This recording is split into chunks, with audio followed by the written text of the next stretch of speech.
नमस्कार, जनमंच में आप सभी दर्शकों का स्वागत है। जनमंच में आज बात गणतंत्र दिवस की। जी हाँ, 26 जनवरी के दिन गणतंत्र दिवस मनाने के बहुत सारे कारण हैं। इसी दिन हमें हमारा संविधान सौंपा गया था और आज 70 साल बाद में भी देश संविधान के ऊपर चल रहा है। जनमंच की शुरुआत करें उससे पहले संविधान की प्रस्तावना की वो 4 पंक्तियां आपके समक्ष प्रस्तुत करना बेहद अनिवार्य है। उसके बाद चर्चा को आगे बढ़ाते हैं, क्योंकि इस चर्चा के अंदर हमारे साथ बहुत सारे शिक्षाविद, अलग अलग फैकल्टी, अलग अलग तबके से मेहमान यहाँ पर इकट्ठा हैं। उनके साथ चर्चा करेंगे और ये समझने की कोशिश करेंगे कि आखिर वो संविधान को किस दृष्टि से देखते हैं, उनके लिए गणतंत्र के क्या मायने हैं। संविधान की प्रस्तावना की वो चंद पंक्तियां जो कहती हैं, हम भारत के लोग भारत को एक संप्रभुत्व संपन्न, समाजवादी, पंथ निरपेक्ष, लोकतंत्रात्मक गणराज्य बनाने के लिए तथा उसके समस्त नागरिकों को सामाजिक, आर्थिक और राजनीतिक न्याय, विचार, अभिव्यक्ति, विश्वास, धर्म और उपासना की स्वतंत्रता, प्रतिष्ठा और अवसर की समता प्रदान करने के लिए तथा उन सब में व्यक्ति की गरिमा और राष्ट्र की एकता और अखंडता सुनिश्चित करने वाली बंधुता बढ़ाने के लिए दृढ़ संकल्प होकर अपनी संविधान सभा में आज तारीख 26 नवंबर 1949 ईस्वी मिति मार्गशीर्ष शुक्ल सप्तमी संवत 2006 विक्रमी को एतद संविधान को अंगीकृत, अधिनियमित और आत्मार्पित करते हैं। ये वो चंद पंक्तियां हैं जो हमें पता होनी बेहद ज़रूरी है। सबसे पहले लखावत साहब, मैं आपके साथ इस कार्यक्रम की शुरुआत करूंगा। मैंने जो प्रस्तावना की चंद पंक्तियां पढ़ी हैं और ये जो गणतंत्र दिवस के ऊपर हम आज का जनमंच जो कर रहे हैं, गणतंत्र के क्या मायने, आम आदमी के लिए इस गणतंत्र के क्या मायने, संविधान के क्या मायने हैं और कितना ज़रूरी है आम आदमी के लिए संविधान समझना और जानना। हमारा जो संविधान है वो इस दुनिया का सबसे बेहतरीन संविधान है। हमारा संविधान आज़ादी के बाद जब बनाया गया और उसमें बहुत लंबी बहस होने के बाद संविधान सभा में एक लंबी डिबेट इसमें हुई और इसमें सब प्रकार के समाज के सब वर्ग के लोग उसमें सम्मिलित थे। इसलिए हमारा संविधान हमको एक तरफ संप्रभु बनाता है, देश की एकता, अखंडता को अक्षुण्ण बनाए रखने की बात कहता है।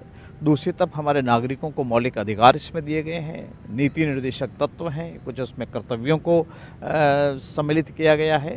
राज्य और केंद्र के जो अधिकार हैं उसको इसमें परिभाषित किया गया है और कुल मिला के जो हमारा फेडरल स्ट्रक्चर क्या होगा, विभिन्न राज्यों के होते हुए भी केंद्र सरकार का दायित्व क्या बनता है और राज्यों के वेलफेयर के लिए, उसके कल्याण के लिए केंद्र का क्या दायित्व बनता है, ऐसे विषयों को भी परिभाषित किया गया।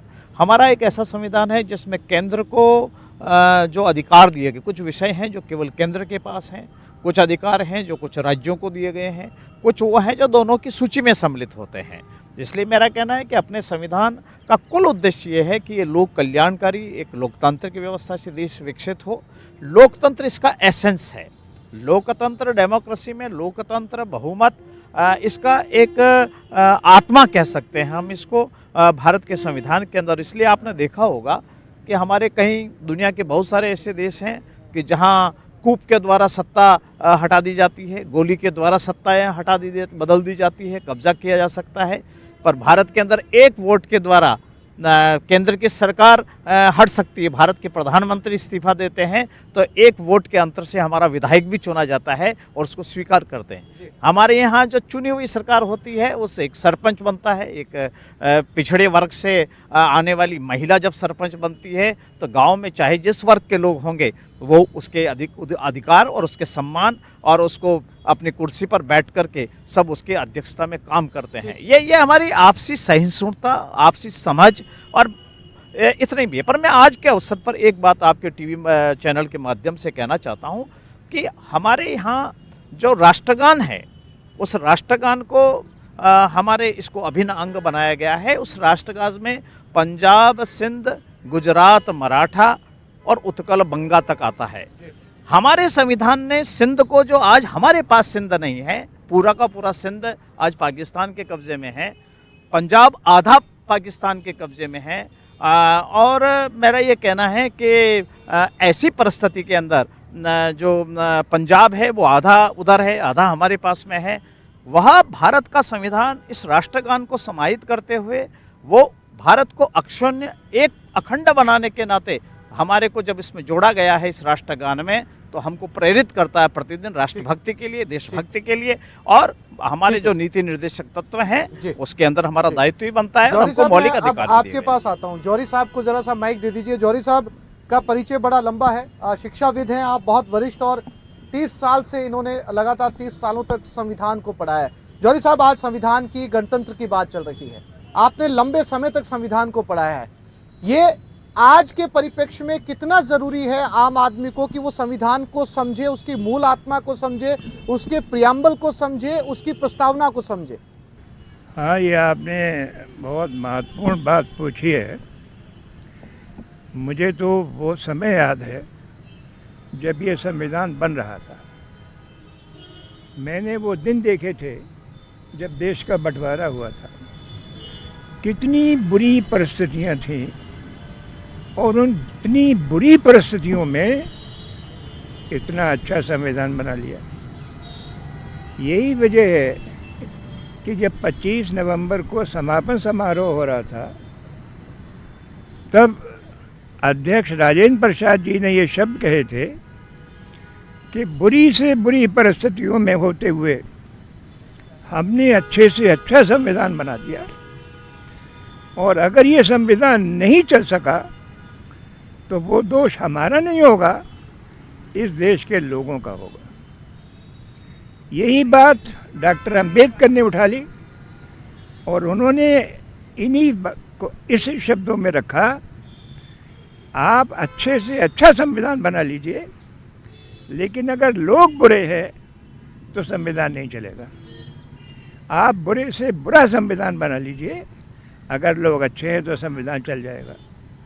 कितने सार गर्भित शब्द हैं इन दोनों लोगों के। हमने इसका रेपिटेशन 1998 में देखा, जब वाजपेयी प्रधानमंत्री ने राष्ट्रपति नारायण जी के सामने ये प्रस्ताव रखा कि एक कमीशन बनाया जाए जो पूरे संविधान की समीक्षा करे और जितने भी संशोधन होने हैं थोक में कर डालिए।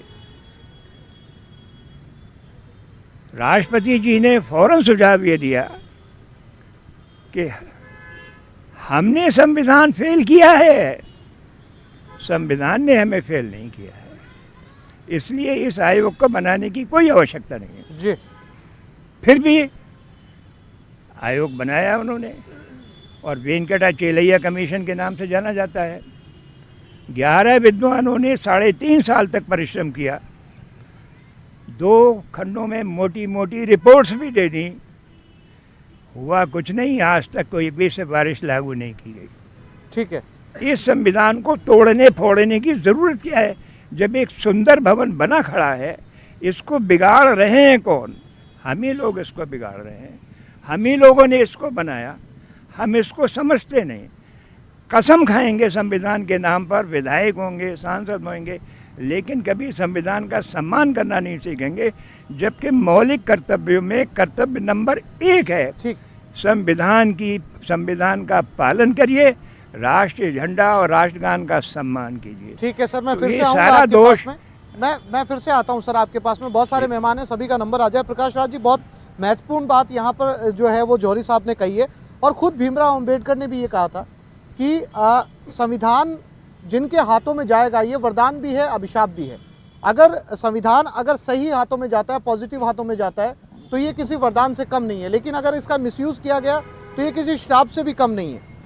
सर, संविधान बनाने वालों ने बहुत मेहनत करके संविधान बनाया, और इसके लिए 100 से अधिक बैठकें की, बहुत सारी कमेटियां बनाई, और कमेटियों के अलग अलग चेयरमैन बनाए गए। उनमें से एक ड्राफ्ट कमेटी थी जो सबसे महत्वपूर्ण कमेटी थी, डॉक्टर अंबेडकर ने बनाया, और उन्होंने बहुत मशक्क़त की, दुनिया भर के संविधानों को खंगाला, और उसके बाद में उन्होंने संविधान बनाया देश का हमारा। जैसे कि लखावत जी ने बनाया, दुनिया का सबसे बेहतरीन हमारा संविधान है। और संविधान एक तरह से इस देश की आत्मा है। जैसे शरीर में आत्मा है तो जीवन है, प्राण है, शक्ति है, ताकत है। अगर ये संविधान नहीं है देश में, और तो फिर ये देश है नहीं। देश की जो भी व्यवस्था है तो सब कुछ संविधान से चलती है। हमारे यहाँ 3 जो व्यवस्था हैं, चाहे वो न्यायपालिका है, कार्यपालिका है और विधायिका है, ये तीनों सभी संविधान से हैं। तो संविधान ही है जो केंद्र में है, जिससे कि पूरा देश संचालित होता है। मुद्दे की बात यह है कि उन्होंने बहुत सोच समझ के बनाया देश, लेकिन उसके बावजूद भी परिस्थितियां बदलती गईं और आज की तारीख में 100 से अधिक उस संविधान में संशोधन भी हो गए और उन संविधान संशोधनों में भी कुछ चीज़ें सही निकली, कुछ गलत निकली, कुछ पूरे संसद के साथ पास हुई और कुछ संसद में विधायकों की सांसदों की अनुपस्थिति में पास हुई। जैसे कि एक धर्मनिरपेक्ष शब्द है जो आपने अभी प्रस्तावना में बताया, ये प्रस्तावना में शुरुआत में नहीं था। 1950 की जो प्रस्तावना है उसमें पंथ निरपेक्ष धर्मनिरपेक्ष नहीं था। ये 75 से 77 के बीच में जब देश में इमरजेंसी लगी और इमरजेंसी में जब सारे विपक्ष कम से कम जेलों में था, उस दौरान तत्कालीन प्रधानमंत्री श्रीमती इंदिरा गांधी ने पंथ निरपेक्ष धर्मनिरपेक्ष शब्द जोड़ा गया। संप्रभु पहले से शब्द है, तो ये तो धर्मनिरपेक्ष शब्द जो है उसको लेकर के 71 के बाद 75 से बाद 77 से बाद जो देश की स्थितियां बदल रही हैं और जो अभी पूर्व वक्ताओं ने बताया, वो सब उसका चिंता का कारण अगर कहीं कुछ है तो वो हमारे को देखना पड़ेगा कि वो स्थितियां बदली कैसे, वो रास्ते बदलते कैसे गए। जो हमारे संविधान निर्माताओं ने सोचा, क्या वो जैसे अभी गौरी साहब ने बताया कि उन्होंने बहुत अच्छा संविधान बनाया, लेकिन लोगों ने उसके प्रति जो दृष्टिकोण रखना चाहिए था, जो नज़रिया रखना चाहिए था, जो आस्था रखनी चाहिए थी, वो उसमें कहीं ना कहीं बदलाव आते गए। अपनी सोच बदलती गई। वो सोच क्यों बदली गई उसके अलग कारण होंगे, लेकिन वो सोच ने बदलने से ही आज 100 से ज़्यादा संविधान में संशोधन हो गए और हम एक ऐसे मुकाम पर हैं आज कि जहां हमें लगता है कि संविधान वास्तव में हर दूसरे चौथे महीने किसी ना किसी मुद्दे को लेकर के हम सुप्रीम कोर्ट में जाते हैं और ये तय करवाना चाहते हैं कि संवैधानिक है या नहीं है। क्या ऐसी स्थिति होनी चाहिए या हमें लोगों को इतना शिक्षित किया जाना चाहिए था कि हर व्यक्ति को पता लगे कि संविधान है क्या, जबकि मूल रूप से लंदन में ब्रिटेन में संविधान ही नहीं है, वहाँ लिखित संविधान है लेकिन परंपरागत वहाँ चीज मानी जाती है। हमारे यहाँ लिखित है, उसके बावजूद भी परेशानी है। बिल्कुल सर जी। डॉक्टर महेश शर्मा, ये बहुत महत्वपूर्ण जो है वो सवाल है यहाँ पर कि जब संसद से सदनों से कानून पास हो रहा है, जो कि इसकी व्याख्या भी जो है वो संविधान करता है, इसके बाद में भी वो कानून जो है वो चुनौती स्वीकार करता है। क्या वाकई पहले की तुलना के अंदर इस समय ज़्यादा बदलाव आया है, चुनौती दी जा रही है, या फिर वाकई सदनों के जरिए अगर कोई कानून पास होता है तो वो भी संविधान का हिस्सा है? देखिए, संविधान के बारे में तो पूर्व वक्ताओं ने काफ़ी कुछ कहा है। ना तो कॉन्स्टिट्यूशन में कोई कमी है और जो फेरबदल किए गए हैं, जिनमें कि मेरे पूर्व वक्ता ने कहा कि कुछ आवश्यक थे, कुछ अनावश्यक रूप से डाले गए। कॉन्स्टिट्यूशन का पहला पेज ही अगर आप देखेंगे तो उसमें राम दरबार का चित्र है जी, वैदिक ऋचाओं का वर्णन है। तो लोगों ने इस वक्त स्वीकार किया था, हर तरह के लोगों ने उसको स्वीकार किया था। जैसा कि आप देख रहे हैं कि सरकारों में एक विश्वास की कमी आ गई है। अगर देश की राज्यसभा और लोकसभा से पारित किया गया कोई बिल जो एक्ट बनता है और वो सारे देश में लागू होता है और उसके खिलाफ लोग सड़कों पर आते हैं, तो निश्चित रूप से विश्वास की कमी है। तो मंशा विरोध करने वाले और मंशा समर्थन करने वाले दोनों की में कुछ फर्क है, क्योंकि पॉलिटिकल एंगल्स इनमें ज़्यादा है, कानूनी बिंदु इनमें कम है। इसलिए संविधान तो जैसा खूबसूरत था आज भी है और उसकी मंशा ये थी कि एक इंटीग्रल इंडिया रहे। लेकिन आपके ही टीवी चैनल्स को हम रोज़ देखते हैं, जिस ढंग से राजनीतिक लोग विश्वमन करते हैं, जनता को भ्रमित करते हैं, एक दूसरे के खिलाफ इस तरह की बात करते हैं जिससे कि रिटेलिएशन हो, और शायद वो पॉलिटिकल पोलराइजेशन।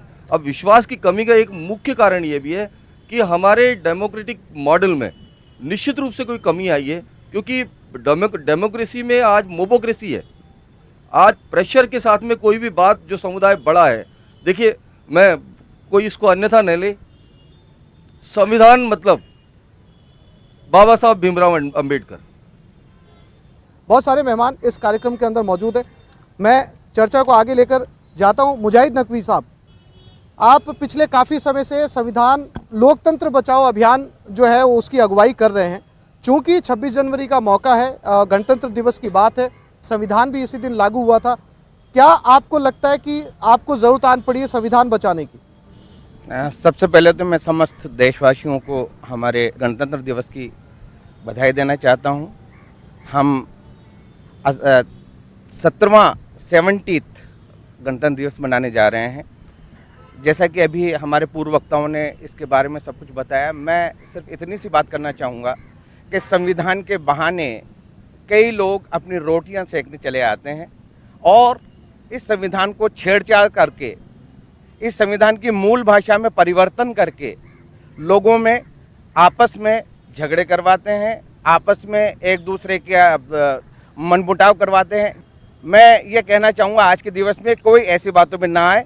हमारा संविधान बहुत प्यारा संविधान है, पूरी दुनिया का सबसे बेहतरीन संविधान है। अगर इसके अंदर कोई ऐसे छेड़छाड़ करने वाले लोग आते हैं तो उसे दिल से और अपने जिस तरीके से भी आवाज बुलंद करके कर सकते हैं, तो ऐसे छेड़छाड़ को हमें मना करना चाहिए।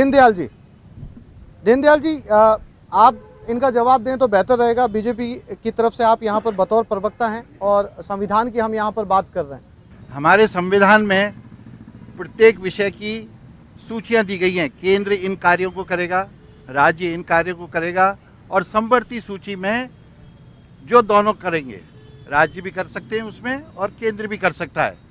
तो इस प्रकार राज्यों द्वारा यह कहना कि हम इसे लागू नहीं करेंगे, यह पूर्णतः असंवैधानिक है जी।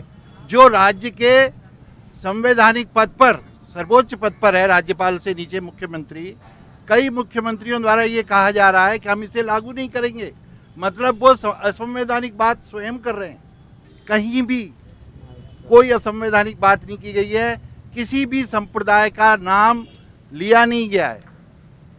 उन्हीं लोगों को लिया गया है जो लोग प्रताड़ित हैं। बांग्लादेश, अफगानिस्तान, पाकिस्तान से जो धार्मिक रूप से प्रताड़ित लोग हैं और जिनके लिए दुनिया में कहीं भी बसेरा नहीं है, उनको नागरिकता देने का विषय है। ठीक है, ये नागरिकता लेने का लखावत विषय साहब नहीं से है। इस पे एक अंतिम टिप्पणी लूंगा। सर लखावत साहब, बहुत संक्षेप में, क्योंकि हमारे साथ बहुत सारे लोग यहाँ पर इकट्ठा हैं, हमने काफी मेहमानों को बुलाया सबको। सर, ये संविधान की खूबसूरती ही है कि इस विरोध को जो है सुप्रीम कोर्ट तक पहुंचाया है। अगर संविधान हमारा इतना फ्लेक्सिबल नहीं होता तो ये भी नहीं हो पाता। बहुत संक्षेप में सर, क्योंकि मेरा एक निवेदन करना यह है कि जो भारत का संविधान बना है उसमें आर्टिकल 245 है, वो कुछ राज्यों के अधिकार क्या होंगे, केंद्र के अधिकार क्या होंगे। तो ये जो नागरिकता विषय है ये केंद्र का अधिकार है और ये समवर्ती सूची में नहीं है जी। एक बात। दूसरा, हमारे यहाँ संविधान के प्रति जब शपथ ली जाती है तो संविधान के अंदर जो संसद को अधिकार है अपना कानून बनाने का, संविधान में ये कोई संविधान में संशोधन नहीं किया गया है। ये तो नागरिकता अधिनियम के अंदर उन्होंने एक क्लॉज जोड़ा गया है कि जो अल्पसंख्यक होने के कारण दूसरे देशों के अंदर जो, क्योंकि उसे रीजन है कि पाकिस्तान ने अपने आप को इस्लामिक स्टेट कहा जी, बांग्लादेश ने अपने आप को इस्लामिक स्टेट कहा, अफगानिस्तान ने अपने आप को इस्लामिक नेशन कहा, उनके अपने कॉन्स्टिट्यूशन में उन्होंने कह दिया, इसलिए वो वहाँ प्रताड़ना का विषय कहाँ से हुआ। अब मौलिक अधिकार की बात चलती है तो मौलिक अधिकार तो उसको प्राप्त हो जो भारत का नागरिक हो। दूसरे देशों के नागरिक को भारत का फंडामेंटल राइट कभी नहीं मिलने वाला है। मेरा इतनी सी बात है। मैं थोड़ा सा लखावत साहब को करेक्ट करना चाहूँगा कि फंडामेंटल राइट जो है वो we the people of India के लिए है, लेकिन आर्टिकल 16, 19 और 21 को इससे अलग रखा गया है। इसलिए मैं आपको करेक्ट करना चाहूँगा, शायद आपकी याददाश्त से विस्मृत हो गया होगा। मानवेंद्र, यहाँ पर लगातार गणतंत्र दिवस को लेकर चर्चा चल रही है, संविधान को लेकर चर्चा चल रही है, क्योंकि इसी दिन हमें हमारा संविधान भी मिला था। ये संविधान बहुत महत्वपूर्ण है किसी भी देश के लिए, खासकर नौजवान पीढ़ी के लिए, क्योंकि नौजवान पीढ़ी किसी भी देश का भविष्य होती है। कैसे देखते हैं आप इसे? मैं बताना चाहूँगा कि संविधान जिस तरीके से युवा पीढ़ी संविधान को देखती है, तो इसके संविधान को जब हम इसकी पढ़ाई करते हैं तो हमें सिखाया जाता है कि हमारी देश के प्रति हमारी क्या भावनाएं हैं, हमारी क्या जिम्मेदारियां हैं, हमारी क्या मॉरल ड्यूटीज़ है हमारी देश के प्रति। उन ड्यूटीज़ को सीखना है तो हमें संविधान को पढ़ना होगा, और बिना संविधान की पढ़ाई के वो ड्यूटीज़ हम पूरी तरीके से निभा नहीं पाएंगे। और इसीलिए ये जो हमारी जो अप टू 12th तक की स्टडीज़ है, इसके अंदर भी कॉन्स्टिट्यूशन की पढ़ाई लागू होनी चाहिए। और इस आपके चैनल के माध्यम से भी मैं कहना चाहूँगा कि ये आने वाले गणतंत्र दिवस पे भी ये नई सौगात है, ये हमारे राजस्थान को मिले। यदि शिक्षा के अंदर इसका जुड़ाव हो पाए तो बड़ी खुशी की बात होगी, नौजवानों के लिए बड़ा एक अच्छा संदेश होगा। डॉक्टर जांगू, हर पेशे का अपना संविधान होता है, लेकिन देश का एक संविधान होता है। आप किसी भी पेशे में जाके उस पेशे से जुड़ा संविधान मानते हैं। बतौर डॉक्टर आपके लिए ये संविधान क्या है? या गणतंत्र दिवस के क्या मायने? ने हमारे को बहुत सारे अधिकार दिए हैं, लेकिन दायित्व भी दिए हैं, और उन दायित्वों का निर्वहन भी हमें करते रहना है। इस देश को अलग अलग हिस्सों में अगर आप देखें, अलग अलग आप भाषाएं, अलग अलग भूगोलिक इस परिस्थितियां, कहीं पहाड़ी, मैदानी, अलग अलग नेचर के लोग यहाँ रहते हैं, और उन सबको अगर एक करके रखा है तो हमारे संविधान ने करके रखा है। इस देश में चाहे कोई भी पार्टी हो, कोई भी संगठन हो, चाहे अपने किसी भी टाइप के आंदोलन कुछ भी करें, हमारे को किसी भी तरीके की कोई ताकत नहीं है कि वो हमारे को अलग कर दे। पहली बात तो ये। दूसरी, हमारे देश के जो संविधान ने हमें जो राइट्स दिए हैं, यही देश है जो अपने संविधान की पालना करते हुए, हमारे सांस्कृतिक मूल्यों को ध्यान में रखते हुए हम इसको पूरा इसका पालना करते हैं और इसका अनुसरण करते हैं। हमारे पड़ोसी देशों को देख लीजिए, अगर वहां कोई प्रधानमंत्री भी बन जाता है ना, तो उसी दिन सोच लेता है कि मैं प्रधानमंत्री की लिस्ट पोस्ट से हटते ही मेरे को जेल जाना है, और वहां तो जनरली जेल जाते ही हैं।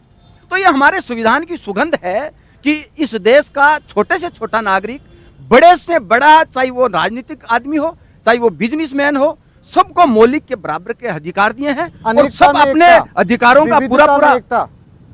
ठीक है सर। सिद्धार्थ, जरा माइक पीछे कर दीजिए, क्योंकि एक कवि के अपने विचार होते हैं। उभरते कवि हैं राजस्थान के अंदर सिद्धार्थ, वो क्या सोचते हैं गणतंत्र दिवस को लेकर? आपने बहुत सारी सिद्धार्थ गणतंत्र दिवस को लेकर कविताएं लिखी होंगी, कोई 4 पंक्तियां जिसमें आप ने गणतंत्र दिवस की व्याख्या अपने शब्दों में की? जी, पहले बात तो न्यूज़ 18 के तमाम दर्शकों को हिंदी की कविता की ओर से मैं बहुत बहुत नमस्कार करता हूं, प्रणाम करता हूं। आपने बात की कि संविधान बच्चों को पढ़ाया जाना चाहिए या नहीं पढ़ाया जाना चाहिए। यह देश का दुर्भाग्य है कि 9th क्लास के अंदर हमें ये सिखाया जाता है कि लोकतंत्र शब्द पश्चिम से आया है, पश्चिम के विचारकों ने हमें गणतंत्र सिखाया है, जबकि मैं साहित्य का विद्यार्थी होने के नाते ये बात आपके समक्ष रखता हूँ। यहाँ बड़े प्रबुद्धजन लोग बैठे हैं कि अभिज्ञान शाकुंतलम पढ़िए, जहाँ महर्षि कर्णव की बेटी शकुंतला, जब शकुंतला माता गौतमी शकुंतला गर्भवती हो जाती है, और उसके बाद जब अर्धरात्रि में दुष्यंत के महल की तरफ जाती है, और वहाँ जब पूछते हैं कि ये क्या दुष्यंत का महल है, तो जवाब मिलता है हाँ, तो उस समय श्लोक आता है कि ऐ विश्वयम लोकतंत्र से सर्वाधिकारा, कि आपका ये नियमित हक है कि आप अपने राजा से कभी भी मिल सकते हैं। लेकिन उस गणतंत्र में और इस गणतंत्र में आज व्योम और वसुधा का अंतर है।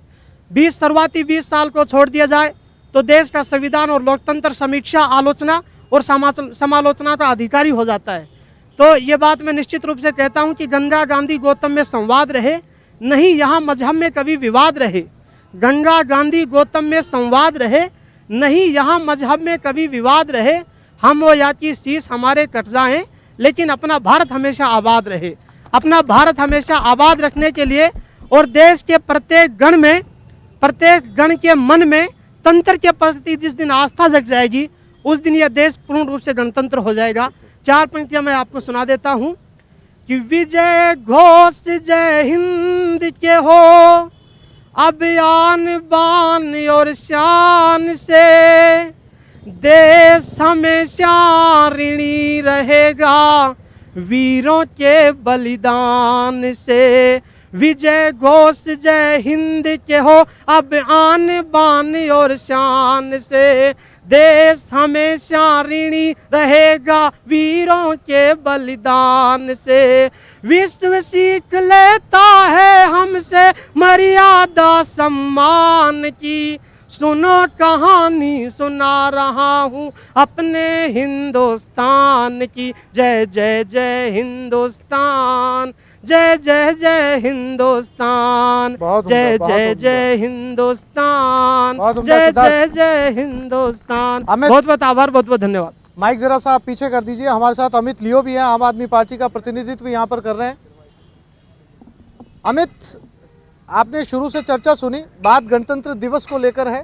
संविधान इस दिन लागू हुआ था और बहुत सारे विशेषज्ञ यहाँ पर जिन्होंने सालों संविधान पढ़ाया है, जो संविधान को फॉलो करते हैं या जो संविधान के बारे में महीन से महीन जानकारी रखते हैं, वो यहाँ पर इस चर्चा में मौजूद है। आप से मैं जानना ये चाहता हूँ कि चूंकि मैंने जो सवाल मानवेंद्र से भी पूछा, बतौर नौजवानों के लिए बहुत महत्वपूर्ण हो जाता है संविधान की व्याख्या। कैसे समझते हैं आप संविधान को और कितना ज़रूरी है कि अब एलकेजी से लेकर 12th तक संविधान जो है उसकी प्रस्तावना पढ़ाई जाए। आप सभी लोगों को गणतंत्र दिवस की बधाई देना चाहूँगा। और जैसा आपने मेरे से पूछा है तो सबसे पहले मैं अपनी बात की शुरुआत करना चाहूँगा, ना ये तेरा है ना मेरा है, ये हिंदुस्तान सबका है। ना ये तेरा है ना मेरा है, ये हिंदुस्तान सबका है। बात ये नहीं समझी गई तो नुकसान सबका है। संविधान को ये बड़ा दुर्भाग्य हमारा कि संविधान की जो पढ़ाई है वो हमारे शिक्षा में प्राइमरी क्लास, मिडिल या सेकेंडरी में भी नहीं पढ़ाई जा रही है। तो सबसे पहले तो मैं इस बात की पूर्णतः वकालत करता हूं कि इसको शुरू करना चाहिए। मैं बस यही कहना चाहूँगा कि आज गणतंत्र दिवस के उपलक्ष्य पर बहुत ही ज़्यादा दुख की बात है कि हमारा गणतंत्र, हमारा संविधान खतरे में है। ठीक है, माइक आगे कीजिए सर। लखावत साहब बहुत संक्षेप में इसका जवाब दीजिए। मेरा इतना सा आपसे कहना है, मेरा ये कहना है कि बहुत गणतंत्र दिवस की बहस पर राजनीतिक रोटियां कोई भी न सेके, किसी को अधिकार नहीं है। मेरा इतना सा कहना है, भारत की संसद को अधिकार है, उन्होंने कानून बनाया। ठीक है सर, जनमंच में एक छोटे से ब्रेक के लिए रुक रहे हैं, जल्द लौटते हैं। सर आप अपनी बात पूरी कीजिए, फिर मेरे साथ कुछ और भी नौजवान है, मैं आ रहा हूँ सर। बिल्कुल बिल्कुल सर, बिल्कुल। आप लखावत जी को माइक दीजिए, आप अपनी बात पूरी कीजिए सर। अभी सभी से मेरा अनुरोध है कि जब आज गणतंत्र की बात चल रही है, गणतंत्रता दिवस है, तो इस वक्त में हमको पॉलिटिकल वेंडेटा तो कंप्लीट करना नहीं चाहिए। बिल्कुल बात और आज का मौजू भी यही है कि कॉन्स्टिट्यूशन आप कैसा समझते हैं, आप कैसा देखते हैं। तो मैं अपनी समझ से एक लॉयर होने के नाते मैं कॉन्स्टिट्यूशनल कोर्ट में ही काम करता हूं और मैं कॉन्स्टिट्यूशनल में मौलिक अधिकारों के बारे में भी बात करता हूं। लेकिन दुख की विषय है कि मौलिक कर्तव्य कोई नहीं देखता। एक आदमी अपना अधिकार तो कहता कि मेरा विरोध का अधिकार है, लेकिन जो आदमी शांतिपूर्ण उसी इलाके में रह रहा है, अगर उसके राइट्स को इन्फ्रिंज करोगे, आपका अधिकार तब तक है, इसकी एक सीमा है। सुप्रीम कोर्ट ने कई जजमेंट्स में कहा है कि एपेक्स कोर्ट का ये जजमेंट है कि आप किसी के राइट्स को इन्फ्रिंज नहीं करेंगे। आपके फंडामेंटल राइट्स है, जरूर है, लेकिन आप अगर जहां किसी की राइट्स को इन्फ्रिंज करते हैं, वहीं आपके अधिकार समाप्त हो जाते हैं। और दूसरी चीज, एक छोटा सा एक 10 सेकंड में कहूंगा, इसलिए कॉन्स्टिट्यूशन को उसी तरह देखना चाहिए। आज डिफरेंशिएशन की बात हो रही है या कानून बनाने की बात हो रही है। अगर कानून बना है, वो भी संविधान के दायरे में बना है, संविधान के द्वारा बना है। अगर उसमें जाति विशेष या धर्म विशेष या इन चीज़ों का विवाद किया जा रहा है, तो मेरा ऐसा मानना है कि जिस कॉन्स्टिट्यूशन ने आपको प्रधानमंत्री, मुख्यमंत्री, एमएलए या एमपी बनाया, जिसने आपको विरोध का अधिकार दिया, उसी देश की संसद ने अगर कोई कानून बनाया है, तो मेरे ख्याल में उसका विरोध एक कानून के दायरे में ही होना चाहिए। मेरा केवल एक लाइन, मुझे इतना सा कहना है कि भारत के संविधान का आर्टिकल 245(1) है, वो आप सबके लिए बहुत जरूरी लगता है और आपके चैनल के मार्फत मैं राज्य की जनता के वही रखना चाहता हूं। भारतीय संविधान के अनुच्छेद 245(1) के अंतर्गत संसद को यह अधिकार दिया गया है कि वह देश के संपूर्ण राज्य क्षेत्र अथवा उसे किसी भाग के लिए विधि बना सकेगी और किसी राज्य का विधानमंडल संपूर्ण राज्य उसके किसी विभाग के लिए विधि बना सकेगा। इसलिए मेरा कहना है आर्टिकल 245 में संसद को अधिकार है, संसद ने उसका अधिकार से अपना एक कानून बनाया है और सिटीजनशिप एक्ट जो है वो केंद्र की सूची में आता है, नागरिकता का अधिकार, इसलिए केंद्र ने अपना कानून बनाया है। ठीक है सर, हम फिर से सीए पे नहीं जाएंगे सर, आप अपनी बात करते हुए, आपका कैमरा उस तरफ है, खड़े हो जाइए। ये जो लोकतंत्र को लेकर चर्चा चल रही है, अभी आपने सारे नौजवानों की भी बात सुनी, आपके लिए संविधान क्या है, किस तरीके से आप गणतंत्र दिवस को देखते हैं? क्योंकि जब भी 15 अगस्त के दिन हम आज़ादी का दिन मनाते हैं तो आज़ादी की व्याख्या की जाती है, लेकिन उस आज़ादी को देने वाला यही गणतंत्र दिवस है, यही संविधान है। जो हमारा संविधान है, जिसके तहत आज पूरा देश एक बैलेंस के रूप में चलता आ रहा है, हमें इस संविधान का सम्मान करना चाहिए। जैसा युवाओं को आवश्यकता है इस चीज़ की कि संविधान को छोटे छोटे रूप में छोटी क्लासों से इसके जानकारी दी जानी चाहिए। जो जैसे आज जो विरोधाभास देश में देखा जा रहा है, अगर इसकी जानकारी युवाओं को स्टार्टिंग से दी जाती तो ये भी एक कानून के दायरे में होता और जो राजनेता या जो राजनीतिक अपनी रोटियां सेकना चाहते हैं वो इस तरह के काम नहीं कर पाते, क्योंकि बच्चे को अगर इसकी जानकारी होगी तो संविधान का सम्मान भी होगा और हमारा देश प्रगति करेगा। वरिष्ठ पत्रकार हमारे बीच में, सर मैं आपके पास एक बार फिर से आता हूँ, क्योंकि बार बार जब भी बात चलती है तो अक्सर एक बुद्धिजीवी दूसरे को ये कहता हुआ आपको आसानी से सुनाई दे जाएगा कि संविधान पढ़ना बहुत ज़रूरी है। संविधान आपने पढ़ा क्या? और संविधान चूंकि सर एक दिन में पढ़ने वाली चीज़ नहीं है, संविधान की अलग अलग धाराएं उनको समझना भी पड़ेगा, तो क्यों ना बार बार जब इस चीज़ का जिक्र चलता है तो ये लागू ही किया जाए सर कंपलसरी एजुकेशन के अंदर। बात ये निश्चित रूप से लागू किया जाना चाहिए और प्रारंभिक शिक्षाओं में ही सम्मिलित कर देना चाहिए कि संविधान है क्या। जैसे शरीर में आत्मा है तो आदमी का जीवन है, जीवन नहीं है, आत्मा नहीं रहेगी तो शरीर नहीं रहेगा। वैसे ही संविधान है तो ये देश है, देश पूरे संविधान से चलता है। जितनी भी तंत्र है, पूरा व्यवस्था है, वो संविधान से चल रही है। इसलिए और एक मैं अभी एक बात कहना चाहूँगा, हमारे कुछ मित्रों ने कहा यहाँ कि संविधान खतरे में है। संविधान कोई कांच की तरह नाजुक चीज़ नहीं है जो हर छोटी मोटी चीज़ पर लेकर के खतरे में आ जाएगा। संविधान बहुत मजबूत है। संविधान ने 70 साल का सफ़र पूरा तय किया है और बहुत सारी चीज़ों को उन्होंने देखा है। आज तो कुछ भी नहीं है। 75 से